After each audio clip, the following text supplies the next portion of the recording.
আছিলে সুমো দেই ফোন কৰিছিলো মই কৰিব কথাব আৰু সন্তুষ্ট হৈ ভাল আৰু থ্যাংক ইউ লাভ ইউ আকৌ সিনেমা চাব লাগিব দৌলৈ যাম অসমীয়া সিনেমা চাম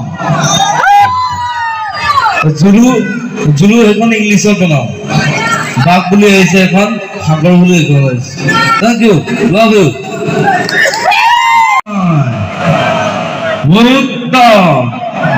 কাঞ্চনজঙ্ঘা আমি নতুন প্রজন্ম ইচ্ছা করলে দেখ চলাবও পারো সলাবও পারো গান অকল নকো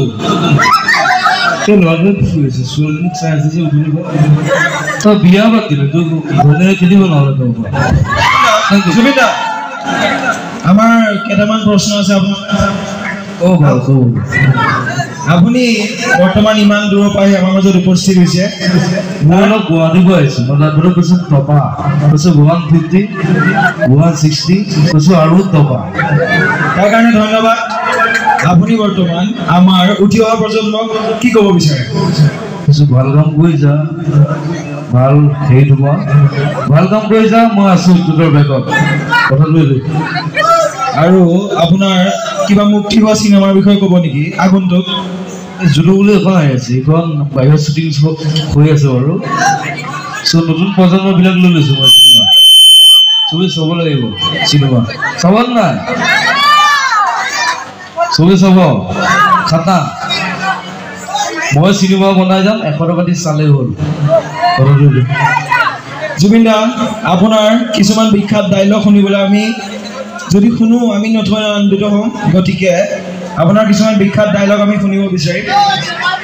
মোৰ দেৰি হৈছে বাৰু মই কিছুমান ডাইলগ কৈছো আমি নতুন প্ৰজন্ম ইচ্ছা কৰিলে দেখ চলাবও পাৰো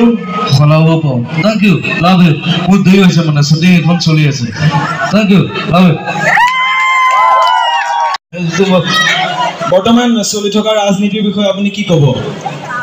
পলিটিক্স চলি থাকিব মই পলিটিক্স বেয়া পাওঁ যোনবিলাকে কৈছে মোৰ ওচৰলৈ আহিলে হ'ল খাৰ গলি সেলফি বলফি আহি থাকিব সৰি জুবিন দা বানপানী যে এতিয়া জ্বলন্ত সমস্যা ৰূপে দেখা দিছে কৃত্ৰিম বানপানীয়ে নহওক লাগিলে তাৰ বিষয়ে আপুনি কি ক'ব বা পৰিত্ৰাণৰ উপায় কেনেকুৱা হ'ব লাগে চৰকাৰৰ ব্যৱস্থা বানপানীৰ নাম মোৰ ধেৰ টকা যায় কোটি কোটি টকা যায় ক'ৰবাত পঢ়া খৰচ ক'ৰবাত বানপানী ঘৰ উঠি গ'ল ক'ৰবাত কেঞ্চাৰ তাত দি থকা 20,000 30,000 40,000 মোৰ প্ৰগ্ৰেমৰ পইচা নাথাকে আৰু আজিলৈকে ঘৰটোৱে বনাব নোৱাৰিলো খাৰ গলি পইচাই পোৱা নাই আপোনালোকে পইচা দিলে বনাম আৰু জুবিন দা আপুনি আলফালৈ যোৱাৰ সন্দৰ্ভত কিছু কথা কৈছিলে আলফা কথা মই নাজানো আৰু নতুন প্ৰজন্মবিলাক গৈ আছে মইতো কৈছো নাযাবি তই মোৰ লগত যা অহা বছৰ মই যাম কিন্তু আপোনাৰ পেণ্টৰ ডিজাইনটো বহুত ভাল লাগিছে সেইটো কমিটিয়ে কৈ আছে বাৰে বাৰে এই এচি পেণ্ট গান লিখে যে ফমি সি মোক বনাই দিছে ইস্কম হেৰাম এচি পেণ্ট এচি হওক পেণ্ট না কাইছে নহয় ঠিক আছে জুবিন দা আপোনাৰ পলম হৈছে বাবে আপোনাক ইমানতে আমি সকলোৱে মৰমৰ সাদৰে ধন্যবাদ জনাইছো যে আপুনি ইমান দূৰৰ পৰা আহি আমাৰ অনুষ্ঠান ভাগত অংশগ্ৰহণ কৰিলে ধন্যবাদ থ্যাংক ইউ লাভ ইউ